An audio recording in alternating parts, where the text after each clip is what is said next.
আজকে একটা মজার খেলা হবে। কি খেলা? এই তো ওই হচ্ছে প্রতিযোগী কয়জন? 5 জন। এই যে এগুলো হচ্ছে দর্শক, এই যে দর্শক। হ্যাঁ, ওইখান থেকে দৌড়ে যে আগে ওই যে 2 জন আছে ওইখানে যেতে পারবে। ফার্স্ট এবং সেকেন্ড 2 জনের জন্য পুরস্কার আছে, অবশ্যই পুরস্কার আছে। সবাই স্টুডেন্ট, তাই স্টুডেন্টদের জন্য স্টুডেন্টদের পড়ালেখার সহযোগিতা করে এমন হচ্ছে গিফট আছে। তো তোমরা সবাই প্রস্তুত? রেডি?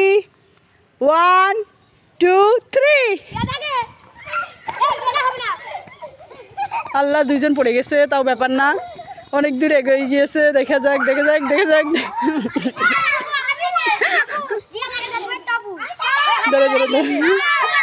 এই যে ফার্স্ট প্রতিযোগী, এই যে ফার্স্ট, তুমি ওখানে দাঁড়াও, সেকেন্ড এখানে দাঁড়াও। এই যে ফার্স্ট প্রতিযোগীর জন্য একটা বক্স আছে, এই নাও। তুমি খুশি তো? খুশি? হ্যাঁ, অনেক খুশি। আর এই যে সেকেন্ড প্রতিযোগীর জন্য একটি কলম। তুমি খুশি তো? সবাই খুশি খেলা দেখে? এই যে তাহলে আজ এই তো সুন্দর খেলা এই পর্যন্তই। পরবর্তী খেলার জন্য সবাই অপেক্ষা করো। টাটা দাও। টাটা।